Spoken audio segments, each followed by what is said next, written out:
episode of Speakers of Eidolon is made possible by our generous patrons. Special thanks to our Supreme and Master Speakers, Omeji Cat Comet, Erisu Yamakawa, Alex Franco AV, Winebow Brood, Psyche, Asuta Starbreeze, Cletus Oreo, Nina Grimstarter, Lily Black, Bob CC, Mictor Robintau, Edwin, Anathos Moonscar, Pamela Isley, Elenril Maximus, Codrith Novelist, Mira Miri, Celestau Notrell, Lazy Boy, A Wild Sarah, Luke Osborne, Pandalu Stormarrow, Tex, Kylin, Arthur Law, Beridan Derard, Cypup, Spencer Christmas, Noy Fafnir, Celine DeLune, Webster Wolf, Severa, Sir Cabarakeel, AJ Brainswordson, Kazran, Ventos Tia, Edward Allond, Nat Clay, Gregorium, Cafe, Ryark Forbear, and Pizza Pockets.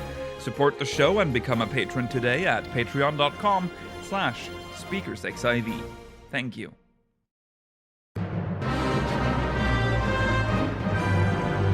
This is Speakers of Eidolon.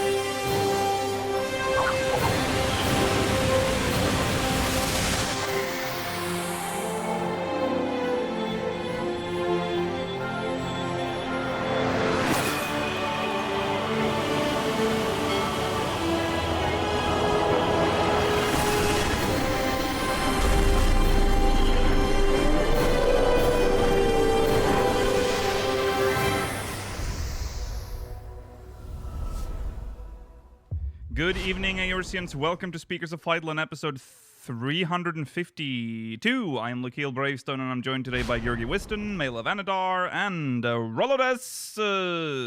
Hello. Hola. Welcome. It is May 27th, 2020. Almost said 2027. 2023. Whoa. Imagine. Yeah. We are almost at the end of May. We are at the end of May. By the time you're watching this, about halfway through the year now. Actually, exactly. That's crazy. horrible. 2023, huh? How is it going? It's been this okay so fast? far. Has it? It's been better than the last few years, I think.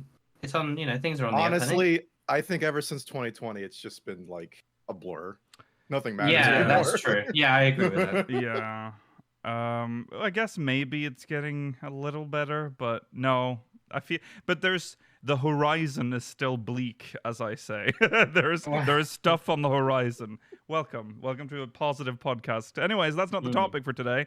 6.4 happened last week, and we are doing our spoiler cast today. So again, please beware, there's going to be spoilers. Though you will know when we're delving into the spoilers, so if you don't want to be here for that, you can still stick around for the recent events part. You will know when we start going into spoilers. In the recent events, we're mostly, or entirely going to talk about technical issues and maintenance, because boy, it's been rough for the game. So we'll be talking about that. We'll not be reading Mogmail today because of the size of what we're discussing. So MSQ and Pandæmonium are the stories we're going to talk about today. This is part one. Next week, we're going to talk about all the miscellaneous stuff. So battle job changes. I guess we're going to do Tatara's Grand Endeavor. I don't know what else. Island Sanctuary. Oh yeah, Island Sanctuary. All the little bits. Yeah. Okay. Right. We're still looking for mods. Speakersxv.com/mods 2023. All right. Let's jump into recent events.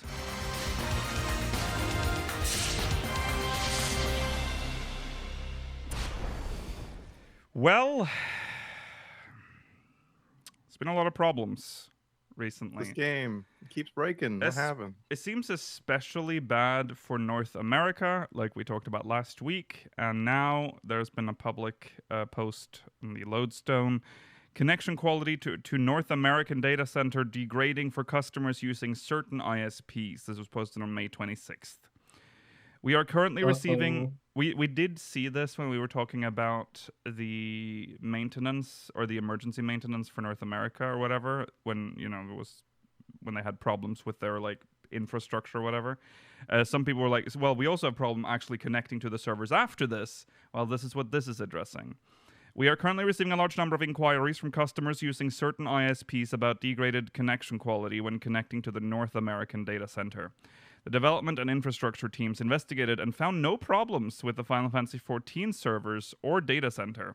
However, the teams did find that connection quality was degrading at certain points on the internet, depending on the connection used to reach the servers.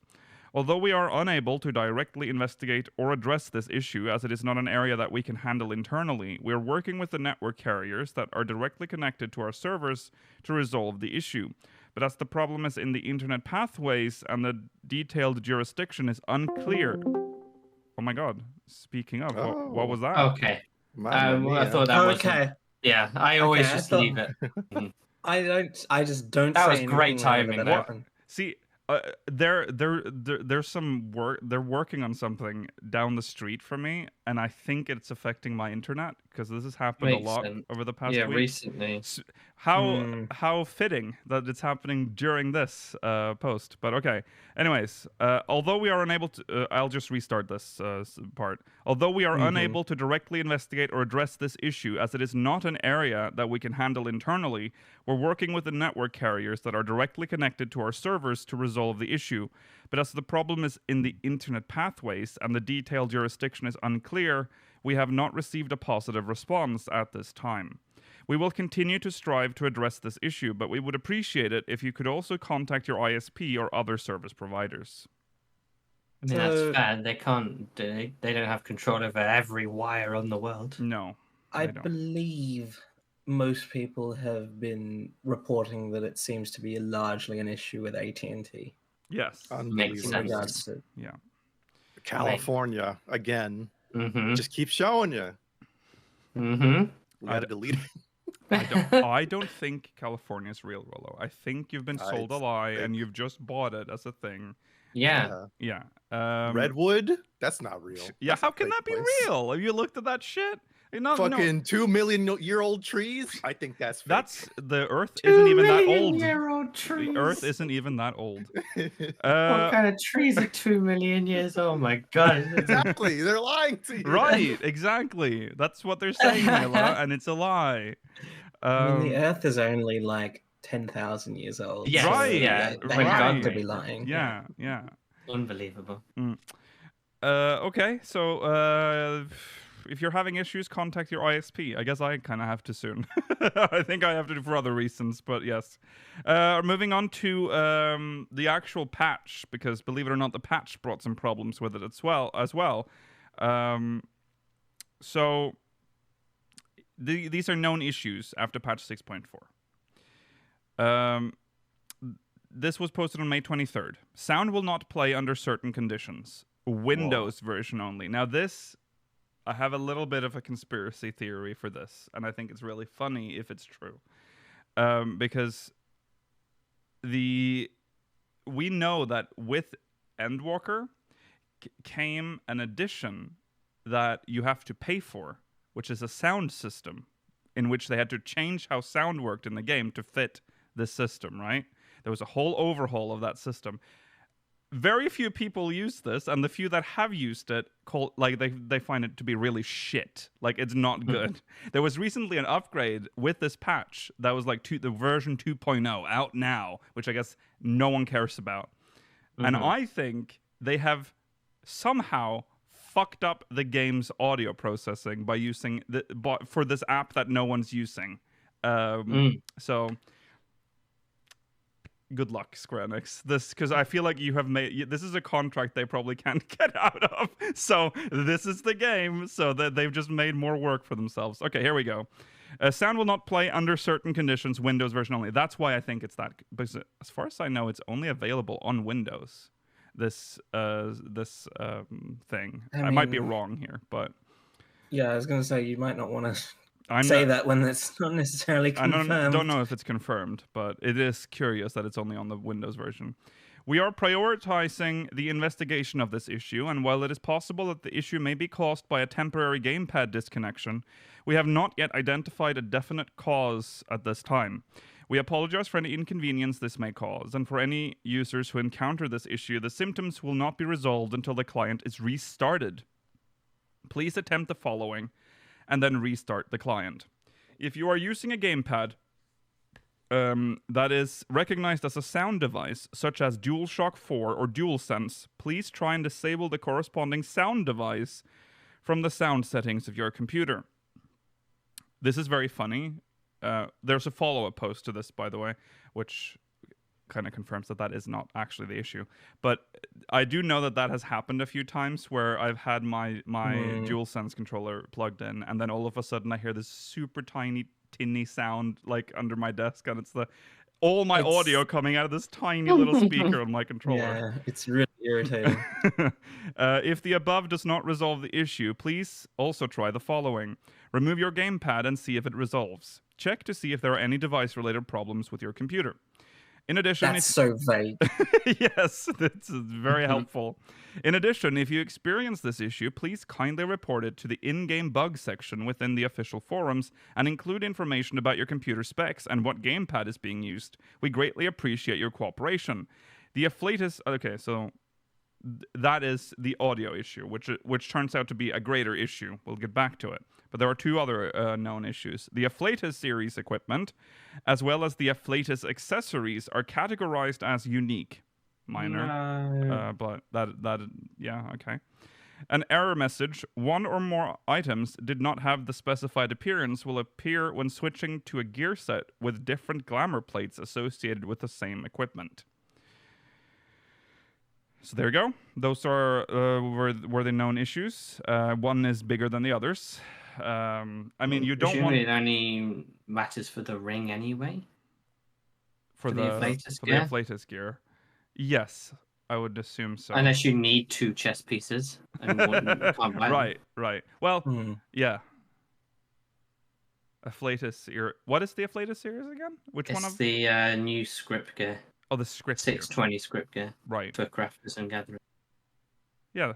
I don't see how... It sounds like yeah, it sounds like a healer skill, doesn't it? But it's not. It does. Yeah. Oh, it must be the rings then, yeah. So you can only get one ring, which must be annoying. Okay, so then there was a follow-up the next day. 2 days later, May 25th. We would like to report on the current status of our investigation and response regarding the issue preventing sound from playing under certain conditions on the Windows version. Details and cause of the issue. In our investigation, we have determined that the issue is caused when the sound device is not being recognized by the computer and the sound reset process in the game client is executed. This causes the processing of sound to freeze. As a result, the sound stops playing and the game client cannot be closed properly when trying to exit. Issues due to this process have been present since patch 6.0, curious, and have been working without significant impact until now. But there is a high possibility that a different internal process that was changed in changed in patch 6.4 has triggered this issue. What did I see 2.0 of something come with this patch? Yes, that curious. Sounds a bit like the every time. What's that called again? The something. The immersive sound. The sound blaster. Sound blaster. That was introduced for Endwalker. Yeah. It's all lining up neatly here. Depending on the combination of devices, PC usage, and other differences in the environment, the issue may or may not occur in some cases, making it difficult to investigate and identify the cause. However, thanks to the numerous reports we received from the players, we were able to isolate the problem and identify the cause. Thank you very much for your cooperation. So here are the prospects for resolving the issue. We will continue to prioritize the resolution of this issue, but since it's a core component of sound processing, the following measures will be necessary, and it is expected to take up to 2 weeks to address this issue. So, predict possible device combinations in PC environments, pattern verification of several PC environments, and verification of the completion of the fixes in these combinations. We are aware that some players are refraining from progressing through the main scenario until the issue is addressed, and we apologize for the inconvenience this may cause. However, we are striving to resolve this issue as quickly as possible, and kindly ask for your patience until then. That was what I was trying to say, we'll get to earlier, but I wanted to get to this part first. This means that you are at a constant threat of having the audio cut at random during the MSQ. So there's nothing we can do. Has this happened to any of you or anyone in chat? No, I've not didn't happen to experienced me, it, definitely. but No, I I haven't don't really have experienced things. I don't have controllers plugged in. I don't No. regularly have it connected. Yeah, mine's just a Bluetooth one, so it's just on when it needs to be. yeah, Mhm. yeah. This used to only happen if you change audio. Well, I don't know if That this was is a related. different That was a issue. different thing. That was resolved a Mhm. while ago. Mhm. So their temporary workaround, which is interesting, please attempt to use the following previously reported method, which depending on the environment may temporarily allow you to circumvent the issue. So again, they bring up the DualShock 4 DualSense controller. Disable the corresponding sound device from the sound settings of your computer and restart the client. We sincerely apologize for any inconvenience caused. So they don't. It doesn't seem like they fully understand how it's happening. I mean, they say as much. That's why it's going to take 2 weeks to figure it out. Mhm. But Yeah, I don't currently, think they they'll suspect. figure it out. I'm sure it will creep up again when they update the immersive sound pack again or whatever. This is why you should never do this. You should not start adding third-party shit that fundamentally alters your game, because once it starts breaking, you're like, well, okay, well, this is a third-party thing that we now need to like. It's so dumb. And did they not listen to it? Because it sounds awful. Yeah, it is I awful wouldn't too, be apparently. Well, yeah, I wouldn't be surprised if this was a deal that was struck by Square Enix, the company, rather than Oh yeah, Yeah. for sure. internally with Oh, the yeah, for sure. CVU3. I don't think the devs would do this. This is You know, yeah. weirdly, I've been kind of wanting to get the Sound Slayer recently. Is that the toilet? Is that Because the shoulder thing? Yeah, that's the The shoulder thing toilet seat. because it's gotten a lot cheaper, Mhm. and I'm just kind of like tempted because people say it's like not that bad.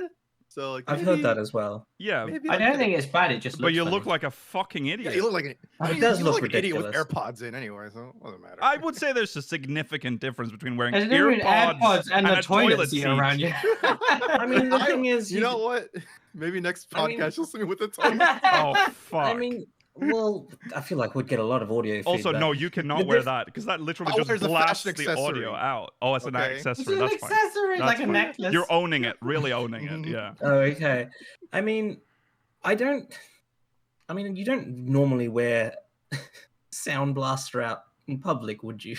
No, Of that'd course be he weird. does. That I don't. Yeah. So it doesn't seem like they know exactly what the issue is. I mean, we know what the Uh-uh. issue is. Yes. We all know. California, yeah. No. Okay. No, we're talking about California. Hey, sorry, we're talking about the California sound is issue. not to blame for the sound issue. It's to Sorry, blame I'm for just- I'm something. I'm so quick to blame California. For Right, everything right. A as an fictitious East place Coaster, you know? can't be responsible for anything, anyways. Well, true. Anyways, again, temporary workaround: disconnect your gamepads and restart the client. Well, the audio devices for your Yeah, the gamepads. audio device. Yeah, I would just disconnect the. Well, if you're using the gamepad, obviously. If you it's can't. how you're playing the game, you kind of need it. Yeah. Okay.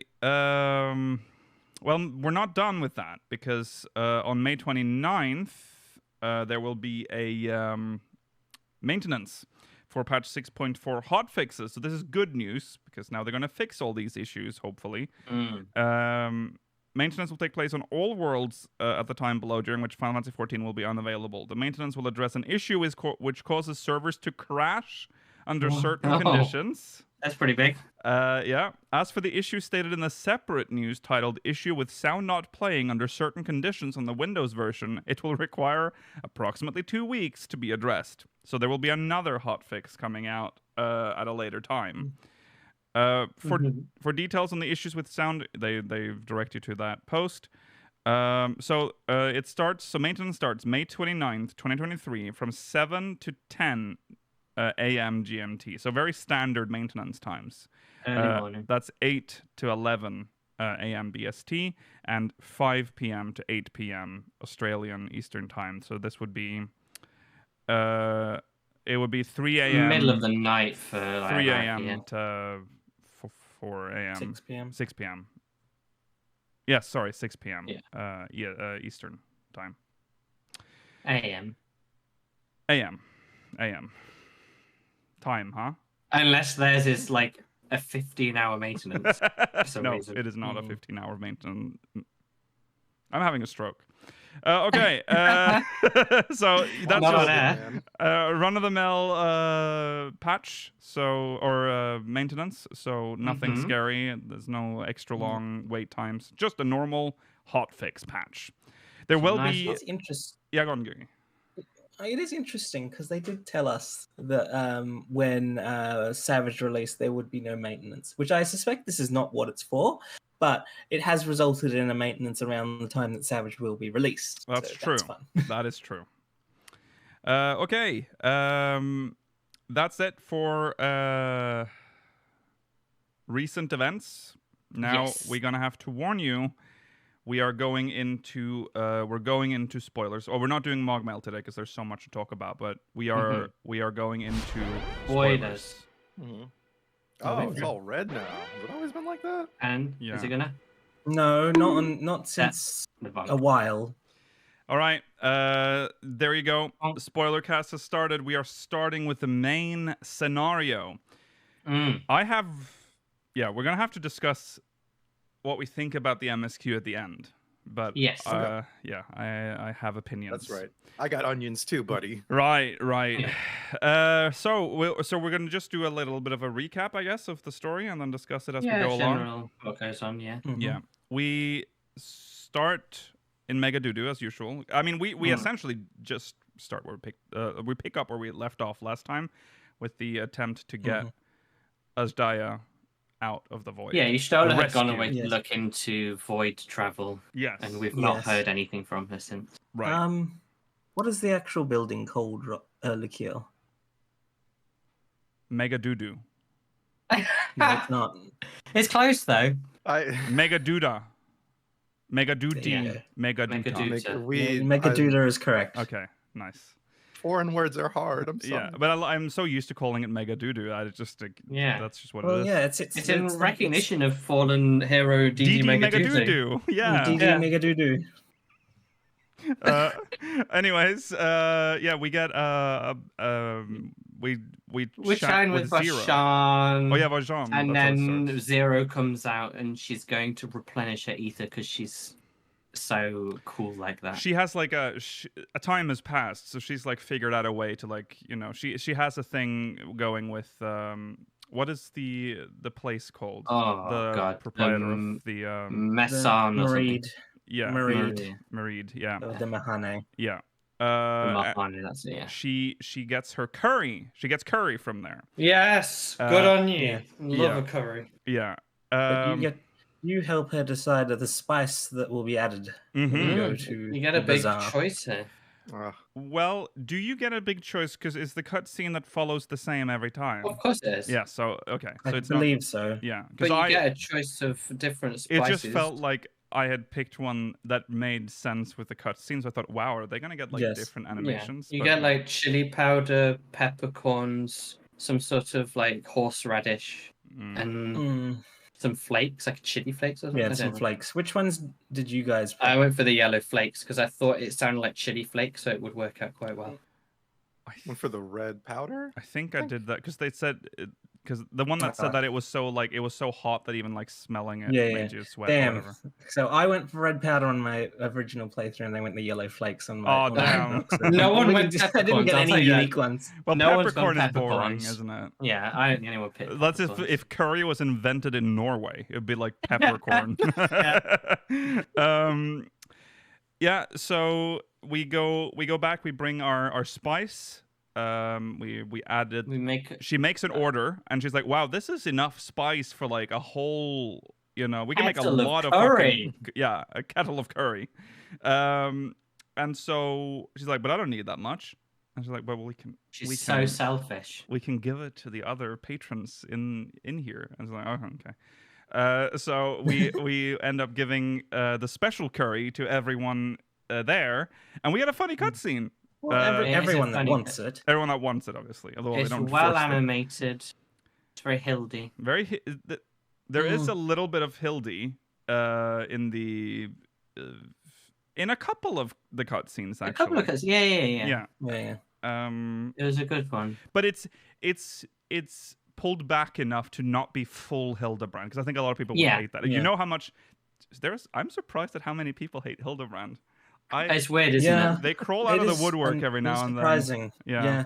And so during this cutscene, when Zero's about to start digging in, she says the line, "I've been waiting for this," which is amusing because in the trailer for 6.4, there is a point where you hear that voice line isolated. "I've been waiting for this," in a very climactic moment. So when you see it in context, it's quite a bit more downplayed.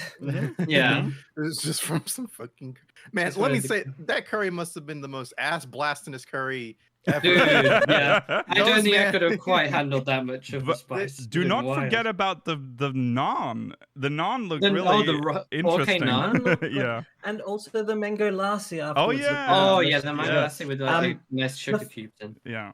The fun thing is, as you leave here to go back to Megaduta, if you talk to anyone in the Mehane, even NPCs that are always there, they will all talk about this specific scene. They all have unique dialogue in this specific Oh, that's story neat. point in the story. There is another point in the story I'll point out as well where that also happens. Okay. I would have assumed they wouldn't, so I didn't have a chat. That's funny. Yeah, The I know. other I thing normally didn't do make as well. And for some reason, because I saw like extra NPCs around, I was like, maybe the others interact. Well, actually, no.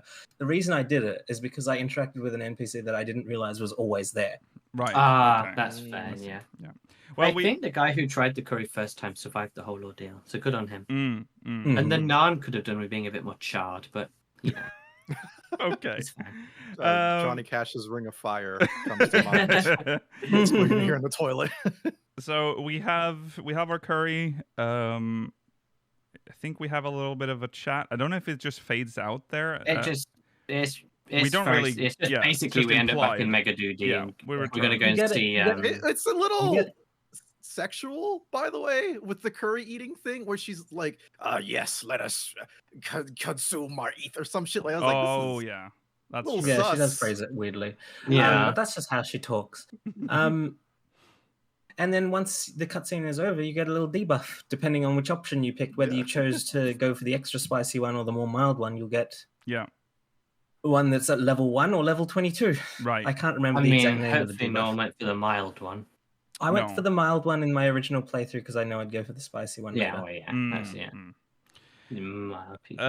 Yeah, we go back. We head to Estinian. Yeah, we're gonna sort go of check in we're, on him. we're sort of picking the crew back together. We're getting gathered up again. So we're going to Estinian, and they do the meme picture in the game. The picture of Estinian shirtless doing push-ups.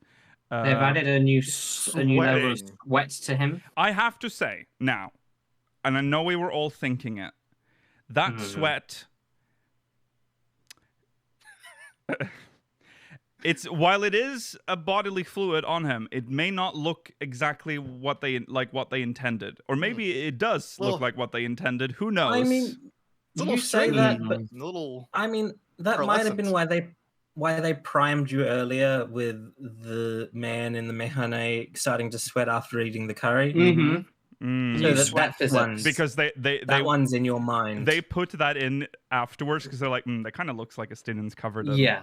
So Yeah. let's It's not the prime first time them. we've seen a sweaty man. We saw. I know. Valens Was This is- when it was and introduced. I don't know if I said this when we talked about it, but the fact that he was drinking milk made me think that he was sweating milk because it looked because his sweat was so milky, and Ugh. Estinian is covered in milky sweat in this scene. He is covered in that. And And I'm fairly sure Hildebrand or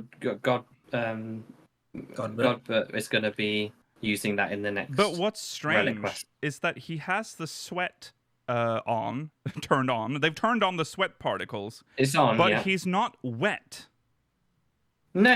He's No, just it's sweating. So he's dry with milk dry sweat. Yeah. So, dry sweat. It's kind of weird. But Look, yeah. they did their best, all right. It's That wasn't their best. There are You can turn on cell of wet- developers who You did can that. turn wet mode on in G-pose. That's true. Look, That's wet mode. That's different. Yeah. You can't be That's when you wet. sweat, you're not wet. That's how it's always Fact. been. regardless, many screenshots were taken. I'm sure. That I'm is sure. that is true. That is true. Yeah, so we have an Awuga moment, and Zero's like, should I disrobe as well? Should I just take Yeah. off? Should we be Yeah, all be I- naked here? I think we all should get naked. I think we should get you stolen in the mix too. Yeah. Yes. Let's yeah. go. It all got a bit too spicy after the curry. Yeah. And then we needed to cool down. Well, he eventually he's Well, yes, dressed. because Varshan shames him into getting dressed. Yeah. Rightly so. And then your stolen Oriange arrives. And they say, they explain the plan. We all know the plan, that they're going to go to the moon. The answers are on the moon. Did you all notice that Oriange seems a little off this patch? People His have said- His a lot of voice people sounds have weird, said yeah. Yeah, the way I he didn't know if it says was a new things voice and the actor way, or- Voice just direction in actor. this patch in general was a little off. yeah, Mm. Kind of like reminds me of like what was that first post-pandemic patch or pandemic patch? Was it 5.3? yeah, yeah. Yeah, When did it that- definitely sounded No, weird. I think his voice They- was fine. I think it was the No. way he spoke that was off. He felt too No, yeah. theatrical for the first scene. I was like, what's happening here? Yeah, I will say I agree with Win in chat. I didn't notice it, but I have heard a lot of people say this. Mm. Yeah, he sounded weird straight away. From Yeah, I don't think the voice was off. I recognized his voice. It is the way he was speaking that was weird. And I've heard Oriange speak. I mean, we have all played the game for years. Something was wrong. I don't know. But whatever. Anyways, they're like, we go to the moon. We need to go to the moon. Yeah, but we do need yeah. we need a fuck ton of ether to get Flurry this plan showed working. us yeah. And Yeah. where's how are we gonna get it there as well? Well, turns out they do know of a place. Well, Oriange says like there is a place we can go. It's a place called Ham.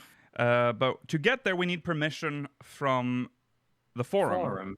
Which unfortunately is harder to do now because the Scions of the Seventh Dawn is officially disbanded, so they don't have the. They can't just go in there and be like the Scions request access, because then they would have gotten access if they did that. So they need to get help from someone else, and the students of Baldecion seems to be the best place to go.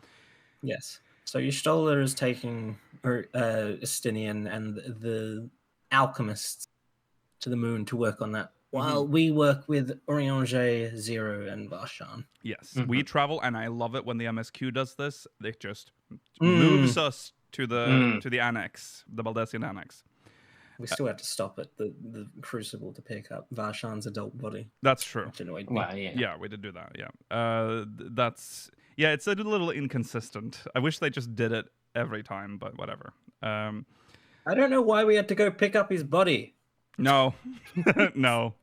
Well, you want it to be taller. Yeah. No, I understand that. I just don't understand why they needed to make it a part of the quest that you had to go out of your There way were to a go to the small Crucible. number of things that could have been put in this MSQ. Yeah. But that was very minimal padding this day. It did feel very full. But there were a couple things that there were. Okay. Well, anyways, we go see Kryl. Kryl has a visitor, and it's teased already. I mean, if you watch the trailer, you already know. But or if you've seen any media for patch 6.4, you already know who it is. But they say that it's someone you probably know anyways. And it's not Graha, I'll tell you that. No, we enter and Kryl is there with Erinville. Yay! So this is where. Little Icelandic man. Yes, this is that I forgot that they speak. Nice to see you. They start teasing very early of like things that may happen soon. So Erinville talks about like a homecoming, like going back home. We don't really know where Erinville is from, do we? Like we know it's far away. It is far away. Yeah. I know a lot of people have been assuming that he's from the Gulmore jungle. I feel like he's not a Viera from any of the known locations that we've been to. I agree. Yeah. If he is from Gulmore, that would make the most sense. His name within lore that we know currently, but he picked up his name from his hometown, so that's why it's called Erinville. No, that was later. I believe that was later taken out. That was not. It was taken out. I believe they edited that retcon. because that was a mistranslation in the English version. It was never a retcon. It was never supposed to be that way. Oh. Okay, well that's interesting. So his name's just weird now for just His sounds name like is a taken town from name. it's taken from a town, I believe, but it's not taken from his hometown. Okay. Oh, that He makes just stopped through Aaronville. So he was like, "I'll just be Remember, called this." remember, that's the law of the Vieras. They just take on when they choose to leave their village. They can They just need a take on name. any name they want that represents that they feel represents who they are. Yeah. Okay, I was not aware of that. Okay, well, from 8, so his name is completely pointless. All right, but he does talk about going home. We don't know where home is. We also don't know a huge amount about Vieira. Most of the lore we know on bunny people is from the first, which is a different culture. Yeah. Mm-hmm. Which is fair to be said. But is Vieira lore firmly, I think, places them, for the most part, currently at least, in the Dalmasca region. That's where Franz comes from. No, that's there's where two. And then there's Gormore. Yeah. There's the ones that is in like the icy parts of Ilsabad as well. Yeah, that's true. There's the snow clan. Yeah, yeah. So he could be from either of those. I mean, I was thinking maybe he's just like. I mean, I suspect he's like a third clan in the same way that like Gorsetsu is his own type of Rogadin. It's not either a Hell's Guard or a Sea Wolf. Yeah. Right. That's true. Well, a tease either way that he wants to go home. Yeah. Where are we? Kryl also. I don't know if he wants to go home. He's saying he will be going. He will be going home. Kryl also has a letter that has arrived from a client. From a client. No, and then that's just kind of left there. So another tease for what's to come. We'll get a better look at it. So when the scene ends, when we leave, we get to see her looking at the letter more clearly. She almost gets distracted by it, but decides not to. She's like, no, so I have to wait. Something that at is least one pressing. patch. Yeah, next patch. Yes. Yeah. I have work to do. But she sends us on our merry way to the Charlene Hamlet because she knows of a woman who worked on the. Aaronville knows of a woman who worked on the Ragnarok. So if anyone's going to know where to get vast source of ether and blah blah blah, know how it was done. Apparently, this woman was one of the people that we interacted with during that one where we had to find the 8 researchers for the Loporrits. By the way, so she has appeared before. She seemed a bit familiar. Apparently, she was just as crazy back then, Mela. Don't you worry. Yeah, I like her. Yeah, I like her too. She's crazy. Margaret, yeah. Margaret. So yeah, her life is fine. She's fine. Was a weird thing with her like trying to find. Well, she's got more time now to do. She's learnt about the work-life balance that you were allowed to have. Now that the world's not ending. We should say the reason we're going to find this woman is because we need canisters capable of like storing significant amounts of ether. Yeah, all the ether that we need to transfer. We've got to transport it. Yeah. So, she's like, well, she's not very. I know who can help you. It's a dude that's dressed as if he's going on holiday. He's over there, and turns out it's Kokol. Yeah. Remember he was Yeah, I don't know why she doesn't refer to him by name. I don't know. Other than like they don't. But she's angry. They want the reveal. They want us to be like, oh, they want the reveal, but like I feel like they would refer to each other by name. Yeah. No, but she seems pissed off at him because it's like he's managed to go on a holiday, hasn't he? Right. It's that guy over there who's flaunting that he's just been on a holiday. Yeah. So Kokol, he's like, oh well, you're incredible, so of course we'll help. But you need permission. You need permission. And he said, what was the wiping his ass line? Because he said. Oh shit! I don't remember the exact. He says something about like they don't wipe their asses without like permission or whatever. Something like that. Yeah. And then the Scholark, I don't remember his name right now. He's like, well, no. The Scholark and Fortunault, they enter the scene, and Fortunault goes, my ass is clean. Perfectly clean. Yeah. My backside is perfectly immaculate, I believe. It's yeah, close to what he said. Something I don't think like he that. would Yeah.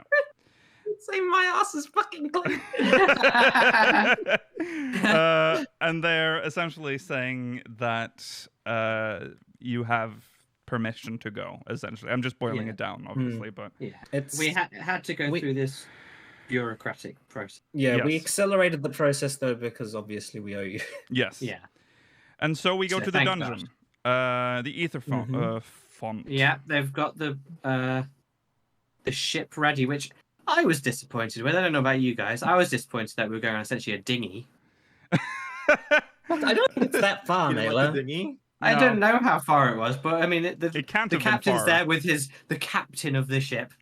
This is my ship, by the way. Like your little sloop. Yeah, it was like it was great. Rubbish. And we picked up Thancred along the way. We picked up Thancred along the way to fill out the trust party. Yes.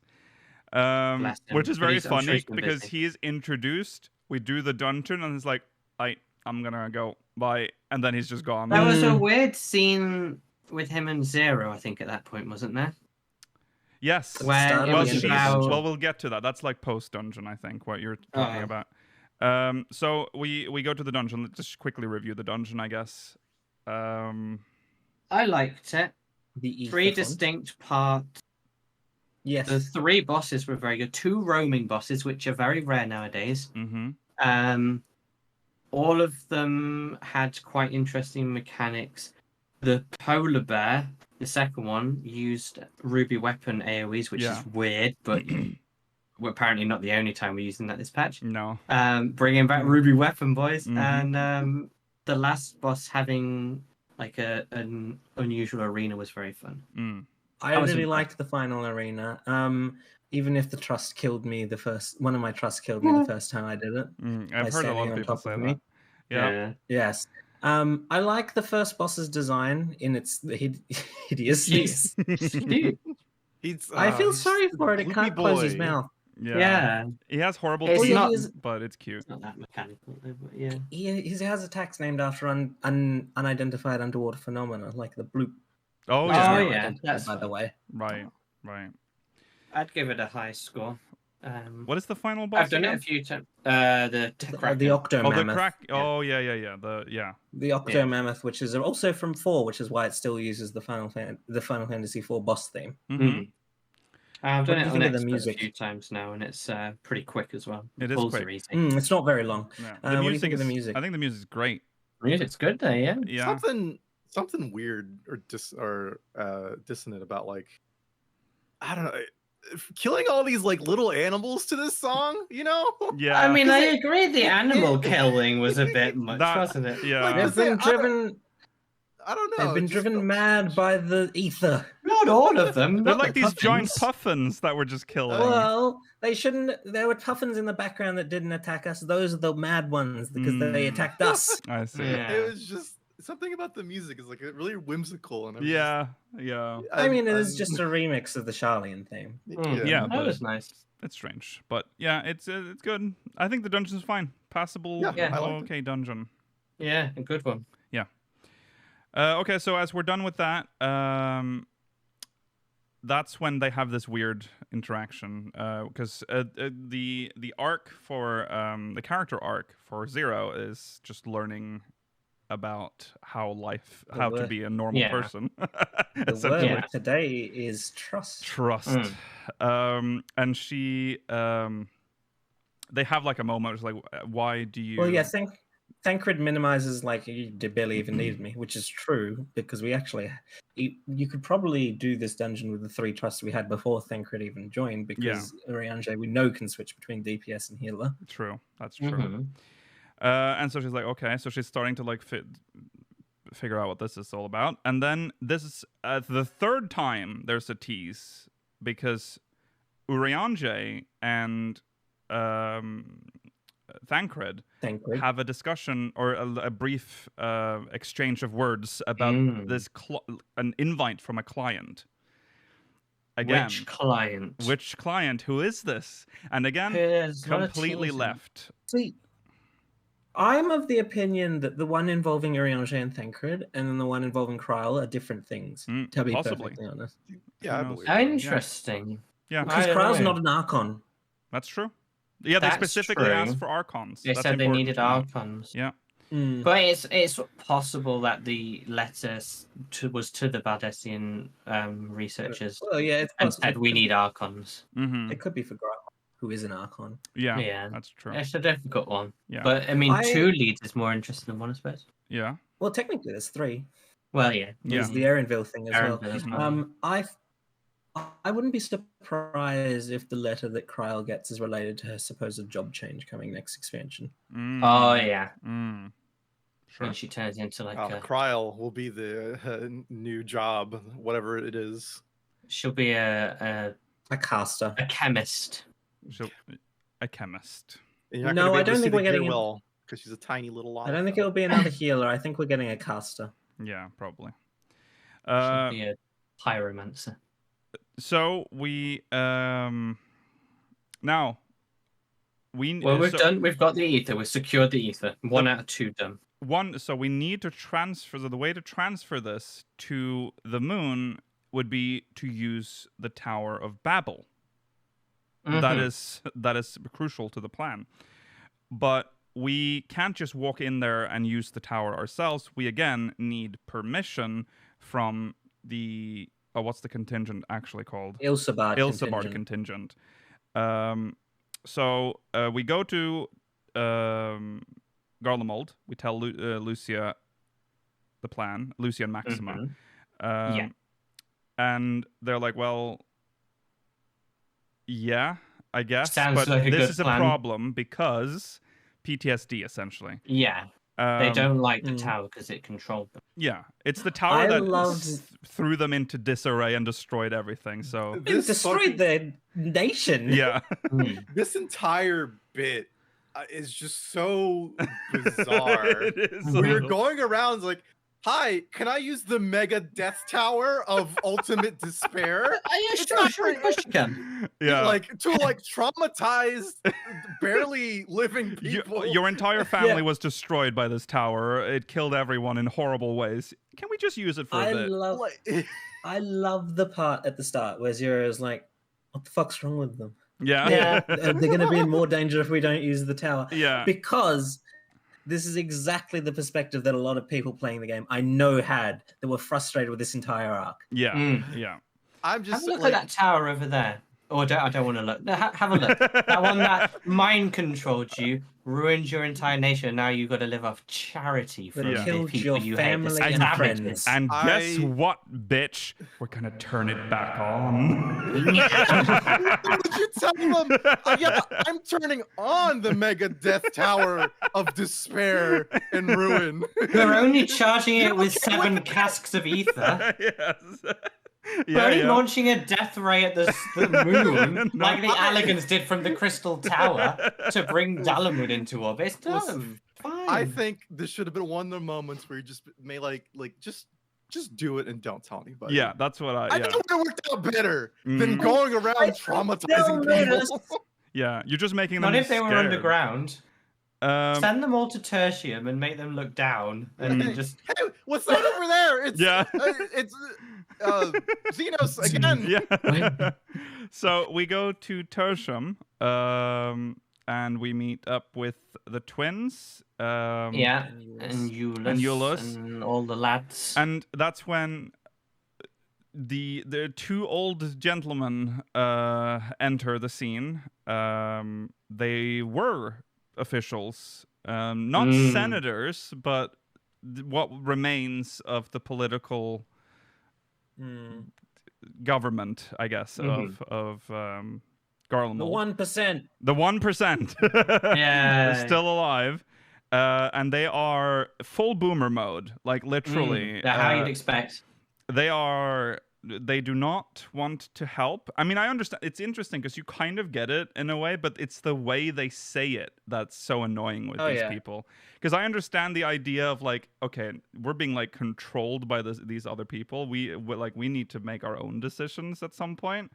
Fair, understand, but the way they're saying it is so wild because they're like, "Oh, you fucking idiots! You with you're essentially calling us like without saying it, calling us savages again. You know, because that's just So the Garlean way." Yeah. So brave to say that to the Warrior of Light, who you know what they did. Yes.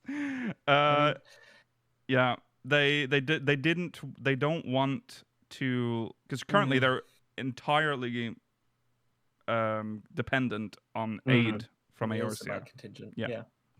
And I don't want that to be like a thing forever, and there you have your conflict. But they don't have a solution. No, so there's no solution. We head to senators to get some more opinions. Yeah, it's the first time we've had a chance to go in here. Yeah, oddly well furnished, isn't it, compared to everywhere else in Garlemald? Yeah. Hey, they deserve the bougie living lifestyle, large down there, huh? They're the best people for the job. They deserve the comfort. I was hoping that this would be more relevant. It's not really touched upon again that like the senators or like the political related are living a better life than people in Tertium who are living on the floors of like used train, like public trains. I worry that this will never be touched upon again, and it's why I hope at some point in the future we get a Garlemald restoration, because this is the kind of like in a political story that we can get in something like that. Yes. Yeah. So, yeah, there's a lot of back and forth. They talk about like wanting to, because there's a moment where someone like screams at another. We run over and they're like, "What's up?" And we're like, "We want to remove some of the Magitech shit that's like roaming around the streets and killing people." Every time we try and bring you aid, we need to bring extra guards because you have murder machines with terrifying faces roaming the streets. How dare you? Those murder machines were made by my grandfather. He died protecting. My favorite part is the NPC, the Garlean NPC, who says, "How do we know they're really dangerous?" Yeah. There was like spun these like weird conspiracy theories about what the contingent's gonna do with it, what Eorzea is gonna do with it. They're the worst. You lost. It's all like that's it. It's over. Yeah. What is this holdout here? I understand the xenophobia and the magic bad, but like come on. Yeah. So we go. I think we just go back. This is where Zero has the idea of like, I don't understand why you don't just make an equitable exchange, and that's when the light bulb goes off for Varshan. Yes. Yeah, and he has a plan. He has a plan. We return to Broken Glass, and we talk to the contingent leaders, which is Lucia and Maxima, and Varshan suggests a trade agreement with the Empire, would you like to open a trade agreement with Raz at hand? Yes, which is a good idea. It's a good trade agreement because all it is, right? We'll give you money for your Magitech equipment so we can improve our lives. Alchemist stuff. Yeah. And then you can have some alchemist stuff. Plus, you'll let us turn on the super death ray tower that's giving your entire country PTSD. Because they won't mind if you say it's fine. Right. If the two senators say, everyone, we're going to turn on the mega death tower. The most bizarro 14 writing I've seen. Well, no, but it's okay it's okay because they're gaining money. Right. You have to essentially give them something so they don't feel like giving your brother the controller except it's not plugged in. Yeah. That's what you have to do. Yeah. Well, it's good for Garlemald in like long term because this means they can start feeling like a real country again where they can do that. But it's funny because they didn't understand when this was presented the first time because the old Garlemald, the Garlean Empire, when they needed something, they just took it. So this like trade agreement thing didn't parse quite.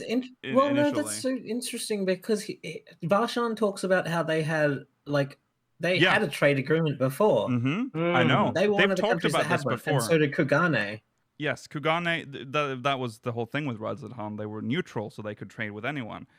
But the senator did not see the I call him senator, whatever. He is called something else, like Sintatus. Like they have weird names. But he seemed to not fully grasp the idea of like, why would we trade with, like, why would we do that? Well, yeah, they have to now. You have to be a real country now. The older looking one got angry at the ugly one. Yes. Yeah. Okay. One of them was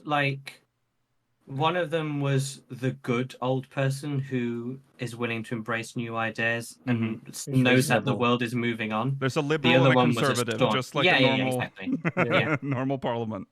But they were best friends. Yeah.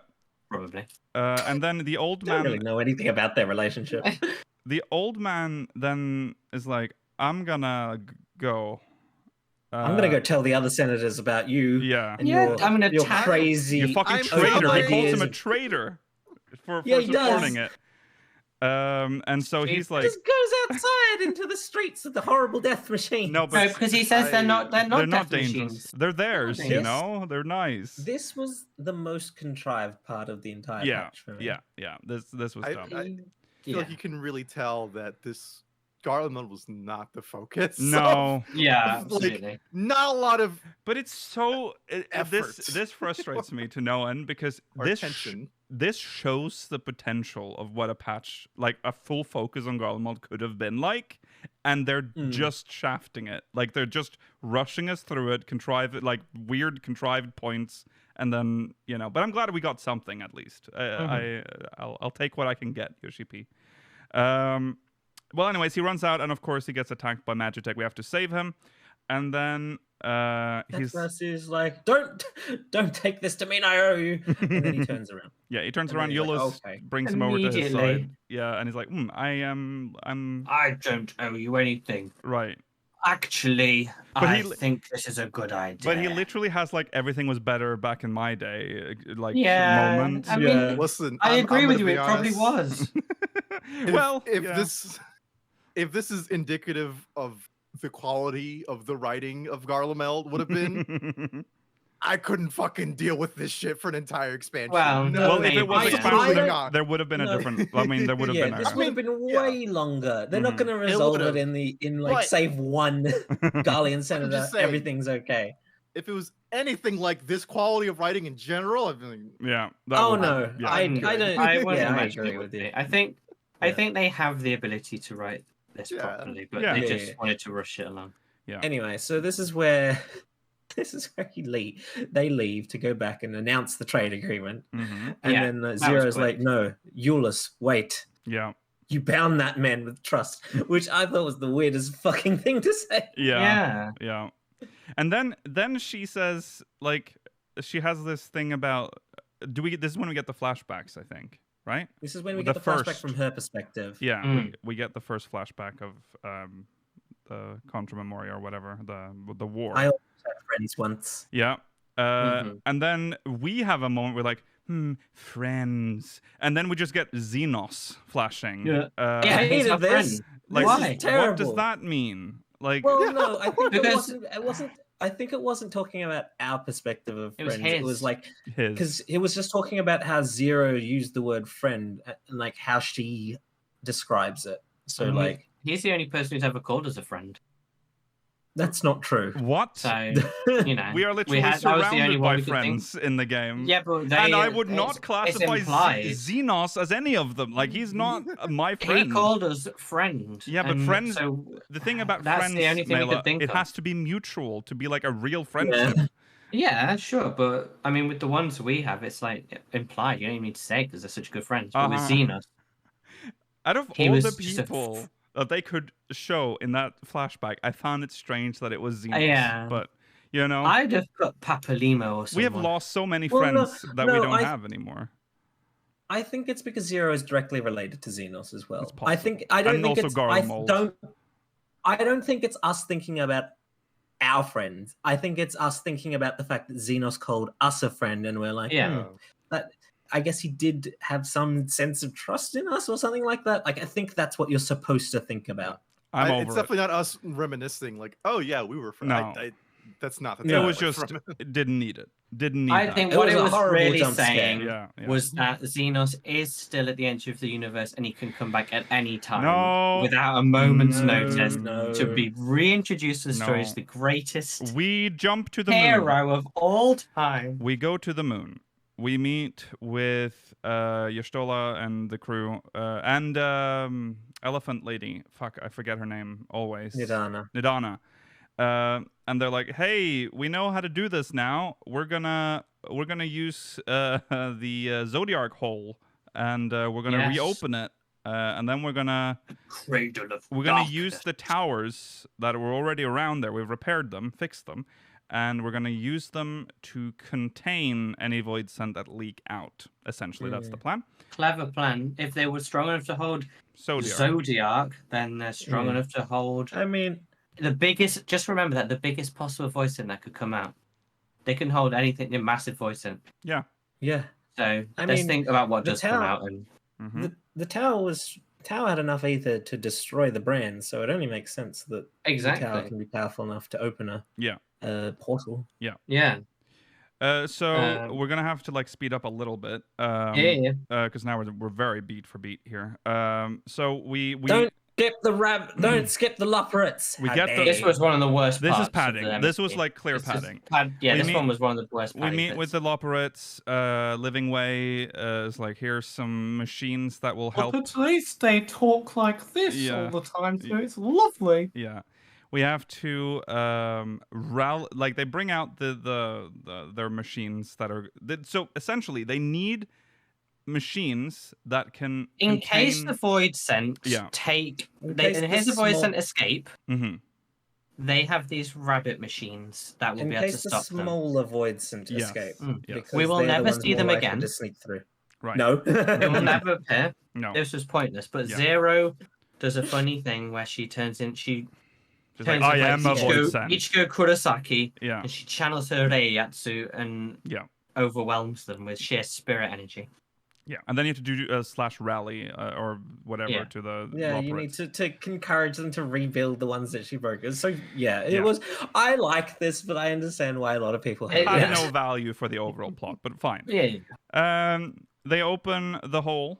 So this is where it gets funny. Remember, the biggest possible void that could come out will be able to handle anything. And then, like, a testicle comes out. Yeah, a testicle. Little eyeball. little tiny little thing comes out. Yeah.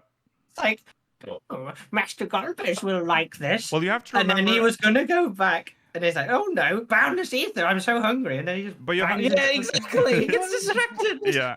But, I don't find that weird that it was just a tiny one. Remember, it's on the moon where there are hardly any void sent anyway. So, yes. We didn't necessarily know that, though. No, we didn't. That's true. That's why we turned on the towers, because, like, what the fuck is going to come out?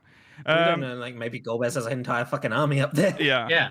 We go through. We end up on the red moon of the void. Yeah, and it has 13th. a nice it has a remix of the moon theme, a very creepy remix of the moon theme. That was good. Fantasy 4. Yeah, I liked being there. It's just a new area they added. It's just a red version of the moon, but still, it was cool. Yeah, I did not like that you could not mount up in this. Yeah, I hated that. I agree with that. It's very strange. It's so large and empty, and I know that's the point. But I would have liked to be able to move around it a bit faster. Yeah, I agree with you on that. Yeah. And it was funny because you could discover the discovery before doing the quest, so you could run over where Zero was. Down before you took the Zero. Yeah. And she just does a ... But it was funny. You walk around, you look for something, you look for anything really, because it's very barren. There's a whole lot of fucking nothing up here. Yeah, and then luckily there's a massive hole exactly where the Cradle of Darkness was. Yeah. Oh wow, really? Isn't that weird that we use a portal that is in the Cradle of Darkness and it releases us at the edge of the crater? It's the plus or minus variants of interstellar travel. It might be. Yeah, sure. That's probably why. Okay. Well, that's where his lair is. That's where he's been this expansion. That's where he talked to all the other fiends. We hop on down. Yeah. With Vritra. And we find Ajdaya suspended above his throne. And we give her eye back. And she's like, you can't get me out of here because the Golbez has made it so that like it's impossible. And also, if I am released from here, I'll turn. That's why he put me in here in the first place, because I'll turn into a void scent if I'm released. Which you should. I mean, yeah, we already. If you watched the trailer, you kind of already knew what was going to happen here. But eventually, Golbez isn't there, but she tells us about a place that he's been going south of here. Yeah. So you go and find a random rock that has a Contra. A memoria crystal. Yeah, a memoria crystal. And that's when we get to see a flashback from... This one's a good flashback. From someone else's This is an interesting point flashback, of view. yeah. And they want you to think... They want you to think that the person in the armor is Golbez. Yes. Because he's wearing Golbez's armor and he's not voiced. Like, there's no voice. That's the most interesting part, that he's not voiced. Yeah. You gotta admit. Well, okay, so like there's a part of it where Zero is like, oh yeah, I don't trust you. You look evil and suspicious. And I was like, okay, that's kind of like mean to throw out. Like you don't know what. And then you see it from the other part, like, yes, you look evil. You look despicable. Why would one of them be walking around like Raubard and the others walking around like a Dark Souls boss? Yeah, I would not trust you either. No. Especially considering who they're fighting. Like that's kind of the aesthetic they go for. It's very strange. But the person we are.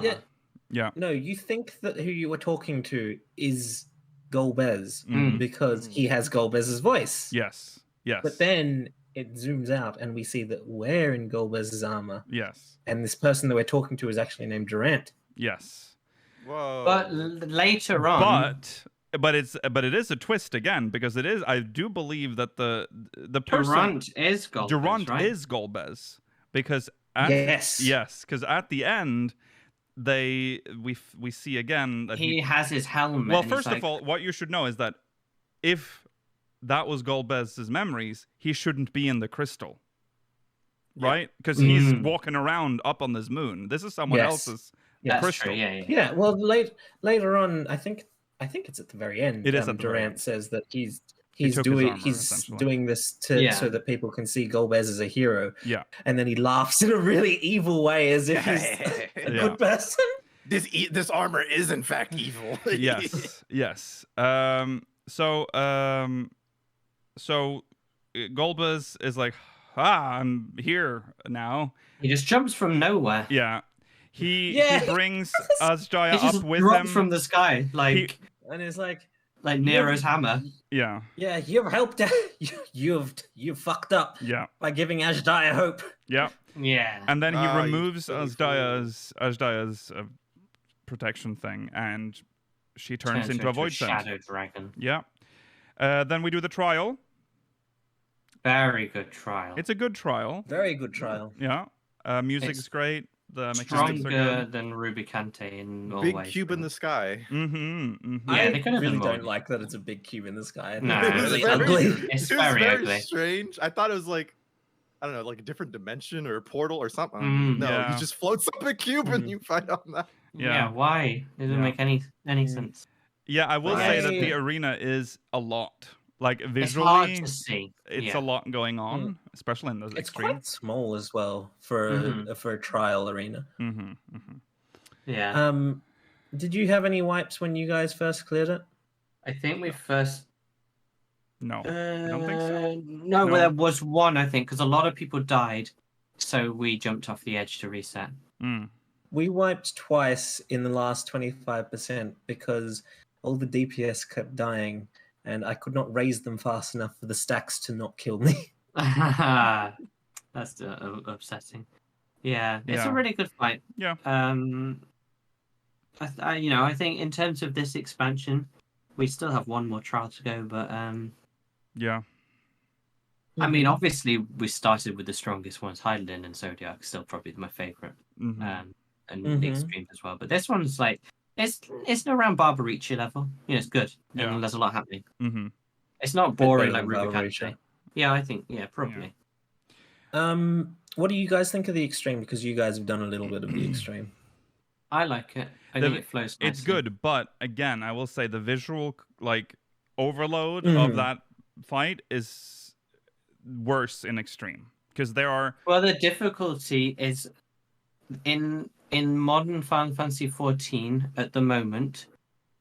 A pushback marker that is purple cannot be arm's length, but a pushback marker that is yellow can be. So in normal it's yellow, you can arm's length it, but in extreme it's purple, so you can't. You have to do the mechanic correctly. And the arena's floor is bright red and purple. Yeah. It's very difficult to see what's going on. There's also a certain point in the fight where there's like 4 different types of markers that go off at the same time. Also, there's a pattern. There's not just like a purple arena. Like it has a pattern to it. Yeah, it's that is very visually heavy on the eyes. So it's a lot happening. I will mention that you get the pushback thing. It's centered on one character. When we did this on stream, I was so visually overloaded. I didn't know that I had it because when you get that, there's no indicator on you. It's just on the floor underneath you, and it's like purple. And I was like, this person is not positioned centered. I'm gonna say something. I have to say something. We're gonna die. And then everyone gets pushed away except for me. It was me. I had that marker. So yeah, that's my only complaint really. Otherwise, the fight's great. It has what we've seen of it at least. We've done like 56 or something. Yeah. Or something. It's not.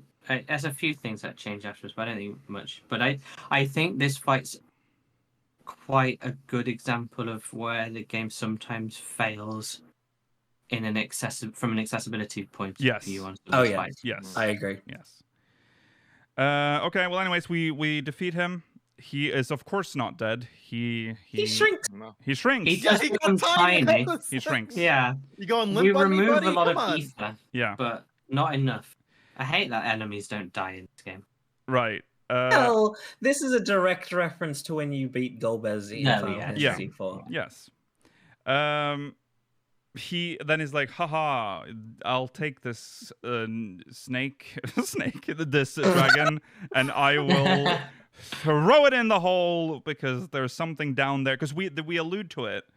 We allude. I think it's Y'shtola. Yeah, Y'shtola alludes to it. She says there's a lot of ambient dark ether down there. Right. Like, surely there's not a remnant of Zodiark still in there. Yeah, but that doesn't make sense. It should have dissipated when Zodiark was defeated.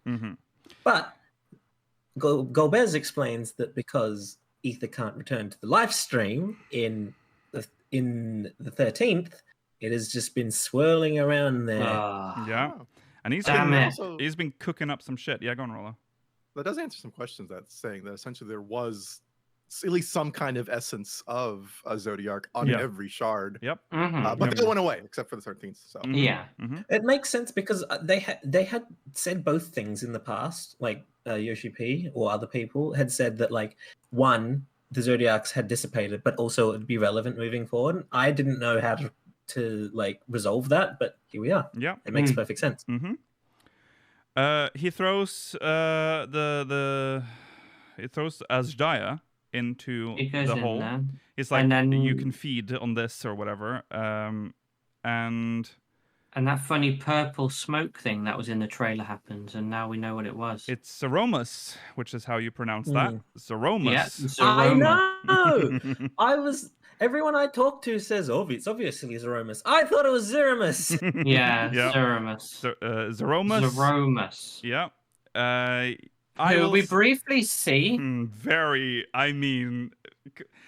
Tiniest head ever. Yeah. Well, a little goofy looking even. Yeah. Yeah, I don't think we got a full idea of what it looks like. No. We will at one point, 6.5, but big arms, tiniest head ever. So Zero tries to turn Zeromus into a Memoria Crystal. She's unfortunately not able to do that, and she drops the Memoria Crystal of the original Golbez into the swirling mass of purple as well. Yeah. But I don't think anyone noticed this. Not Golbez, and none of us either. No. We didn't need it properly. So we're like, oh fuck, we cannot deal with this right now. So let's go back home. We do. Yeah. Retreat. We retreat back to Mega Doodoo, and we have like a moment, I guess. No, there's another part here that I didn't like because it's very pointless.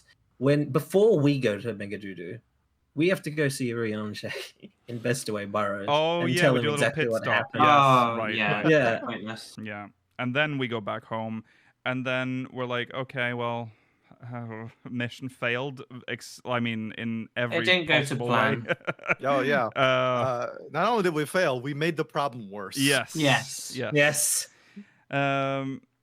And Ritra, sad. Is very sad. Obviously, very, very sad. Yeah. But don't worry, Zero comforts him. Yes. Yeah. There's a she moment. is recoverable.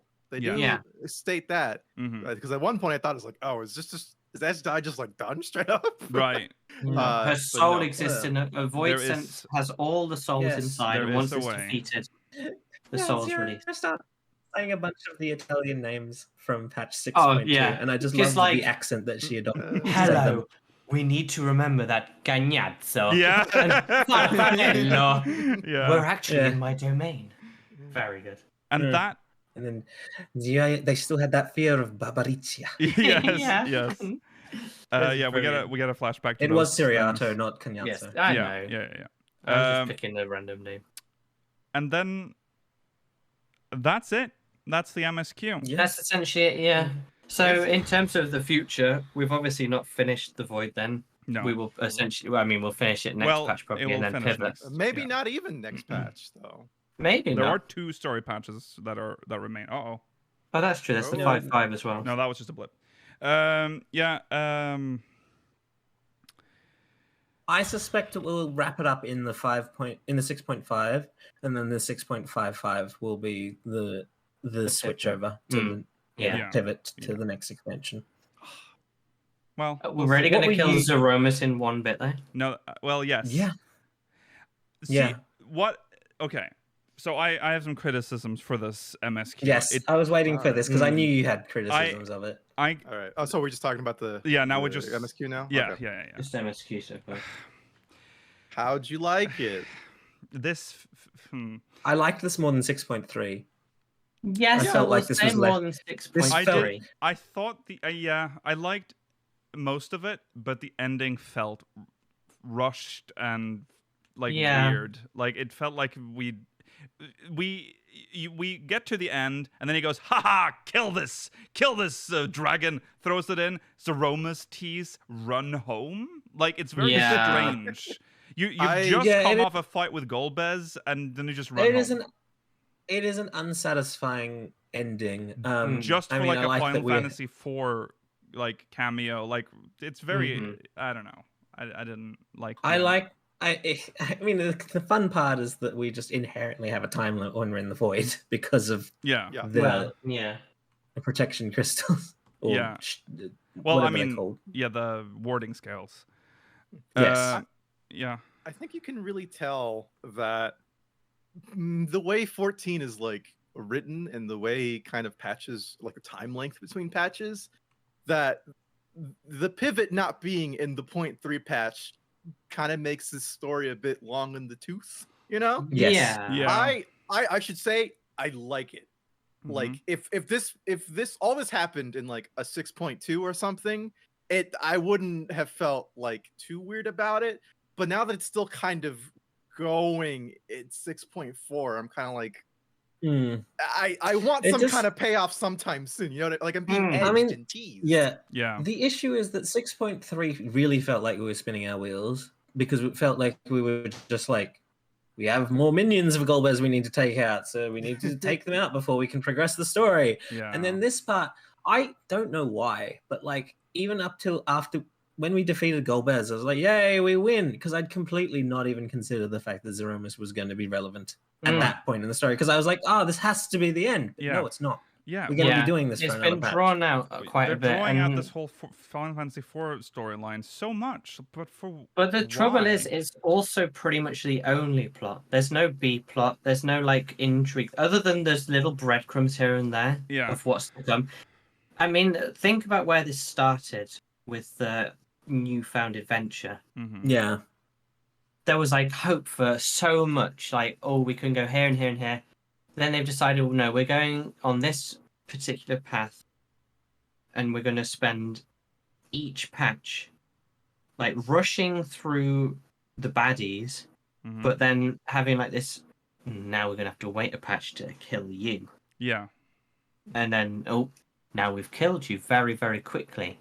Now we're going to have to wait for a patch to kill you. But none of the villains feel super... Again, it's like we got a taste of Garlemald, which is our story, like 14's own story, but it felt like it was sidelined because we have to tell this Final Fantasy IV fan service story. That's priority number one. And I think the reason why it rubs me the wrong way is because they intentionally made it so that this patch would not be the pivot patch. Yes. But for what? For this? This felt like padding. Yeah, go on. Yeah, I've seen people make the comparison that this feels like a trial series that has been turned into MSQ. Yeah, it does. It very much does. They didn't have one or the other, and they needed one to make up for the other. And this was the freedom, because 7.0 onwards is the Yoshi P story. We're on a whole new. We're not tied to the previous. It's a whole fresh start, and they're preluding that with quite a mediocre. If this is what we are to expect for 7.0, like then it's going to be we're in trouble. It's not going to be a good one. I think that, like, I think the main problem is, like I said, just it being so long and drawn out. Like, I don't think it's a bad story in general. Right. It's just we're at 2 patches worth. It's taking too long. Yeah, I agree with you, Rollo, because I don't have an issue with the plot either. It's just we're spending way too much time on it. Yeah, exactly. Yeah. If we're going to spend 4 or 5 patches on this storyline, we need a separate plot point to also be like going along at the same time. Yeah, having a little bit of... Yeah, go on, Gary. No, I was going to move on. Oh, okay. I'm just real quick. Just having a little bit of spice from an old Final Fantasy game in the MSQ is fine. We've done that before. That's normal. But here it's like front and center, the main storyline. I like that in my side quests. Thank you. That's where we want those, not in the MSQ. The MSQ should be unique Final Fantasy 14 story. Yes, and that's I believe what Yoshi P has said before. Yeah, it definitely kind of lingers on the Zero Miss part. Yes. Yeah. I will say I actually thought the writing in this one was better than it was in 6.3. I think it was much more enjoyable to experience as we were going through it than 6.3. 6.3's felt really like sloggy, personally. Like this one has humor, at least at the start. Writing's fine, but you have to think about when. But think about the Garlemald think about time. Think about this game. This is Final Fantasy 14. One day this might be a single player experience, like 11 has, maybe will be one day. Think about this in 50 years' time. You got one. It'll be very fun. 14 will be this really solid experience through the Hydaelyn Zodiac arc. Then it will be a very quick retelling of Final Fantasy IV, like the end of that. Yeah. And then it will move on, which is weird because that's the main story. Yeah. This is the 14's lore canon storyline. The thing is, this is a story that had to happen at some point. Yes, because it provides us access like to shard travel, which is the most important part about this whole story. Ultimately, is that what it's leading to? Because Ishtola even alludes to it, we are probably going to do something in relation to the first in the next patch. We need to flood the dark. Well, the way we're going to defeat Zeromus is with light, resplendent light, and the only place we know that it exists in that quantity is the first. Yeah, I would say, Mela, like as like a new player, like if you played, and 7.0 is already out, and you're doing this, at your own pace or whatever, that would be fine. That would be totally fine. I would have not that much issue with it. But the fact that this started, was it August of last year? Yeah, we're getting to a year now. Where it's like we're almost sitting that like this story doesn't hold up to a year's long wait. You know what I mean? I agree with that. Yeah, I agree. Yeah. But this story was at its strongest in 6.2 when we were exploring the void and getting to know about the culture of the void, and it's just felt a little bit meandering since then. Yes. Yeah, because it's just back and forth. Let's go to the void for a bit, do a little bit here. We're back. Let's recoup, regroup, wait. So But I hope you're excited for Reen and Gaia next patch. Yeah, my friend. Oh God. Well, I will say I am optimistic next, because they did say that the next patch is going to be. It has to. The pivot patch. There's nothing else after. Yeah. Well, there are 2 story patches up, right? But, there's 6.5 and 6.55. They're intrinsically linked. 6.5. Well, there is a horrible possible scenario where the actual pivot doesn't start until 6.55, which I can live with that. Can you live with that? Another full-on story patch where they drag out the fucking I agree horror. it would be unsatisfying, but I can live with that. Because 6.55 is only like a month and a bit. That's like 6 to 8 weeks, isn't it? That's a long time to wait. Under the current schedule, it'll be 2 months. It'll be 8 weeks. Yeah, it's not as bad as waiting for a whole new patch. I mean, I hope we get the pivot in 6.5, because 6.55 usually is it's like 2 or 3 quests. It's not. I just don't want to give Final Fantasy IV all of it's been the majority of this expansion. It has. Yeah, I know. The post expansion, sure. Yeah. Well, actually, no. No, it was right. in the expansion. A lot of this expansion is by 4. Yeah. I mean, we should get both the trial and the dungeon in the 6.5 part of the patch, because that's typically what has happened in previous expansions. So we should get all of the combat out of the way, hopefully, and then whatever happens in 6.55 will normally be a single player duty. They're not gonna resign the ending to this story arc in that. So look on the bright side. We're going to get the conclusion to the 12 next patch at least. We can all agree that the Pandæmonium and the 12 storylines are the greatest part of this post and cycle. Oh, absolutely. Yeah. The MSQ is on the, it's really gone downhill for. But that's a problem. It is a problem. I agree. That is warning lights. 7.0 though. I said it when Endwalker came out. 7.0 is truly make or break.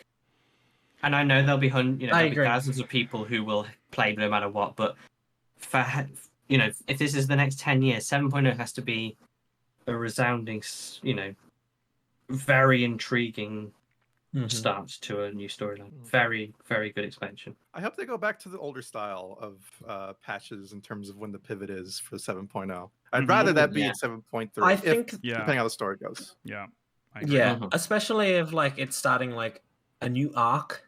Maybe not as expansive as the Heidelin and Zodiac storyline, but if it's starting something like that, I would like the transition to happen also, or the pivot to happen earlier. But by them doing this, they have taken away what would now have been building hype for the next expansion. Yes, that is our not happening discussion? Because we have nothing. We have a letter. We will know where we're going before we find out in the storyline. Yes.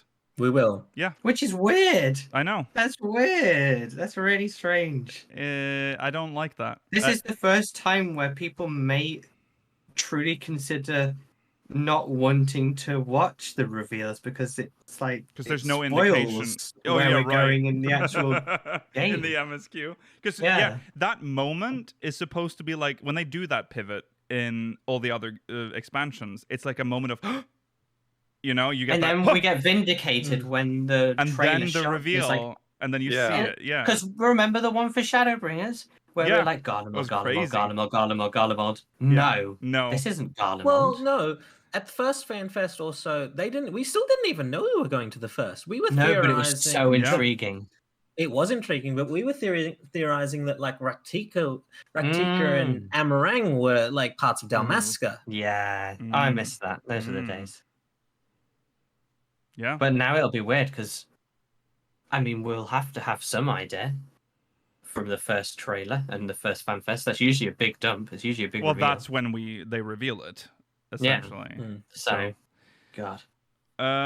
Well, we'll see. I know that Yoshi P has said that 16 has not affected 14's development. But at this point, you cannot keep saying that, because if this is not a result of 16, then we're not. We need to sound the sirens at this point, because that is trouble if this is the dev team running on full capacity. The game has never been more funded. I'm not saying that the MSQ is bad. It's just that I hold it up to such a high standard that when I see stuff like this, it's scary. Because bearing in mind now, when we're already down to one dungeon, and yes, they put the resources into other interesting game mechanics, but we used to get. It felt like we got so much per patch in the old days. I would be surprised if they had their stronger writers working on both the alliance and the normal raid stories, because I think they're more interesting. Yes. I'll say right now, we are not going to do the Pandæmonium story today, because we are 23 minutes into the post-show's time slot. So we're going to do that in part 2. Look forward to that next week. But because that I don't want to rush through that, because that's by far no, that's the best. a lot. Yeah. That's more than what to discuss. Here's the thing. I think I wouldn't be surprised if they wanted the normal raid to potentially be the MSQ, but functionally, because of how many fights they need, they could not make it the MSQ. Right. Because if they were restricted to only having a dungeon and a trial to tell the story of the normal raids, I think they would have felt constrained, which is why they had to push it aside to something that is optional, which is unfortunate, but we are able to get the strength of the story and the content from it that we will talk about next week. Yes. For me, these are required contents. The Pandæmonium I agree. 12 is required. And I'm completely in favor of, and I'd be completely for making them a requirement for 7.0. If that knowledge is needed for, I don't want them to feel like they don't, they can't talk about whatever the truth of the 12 is, who the 13th. Yeah, no, I agree. We need that. Yeah. So make that, call it non-optional if you want to. It's fine.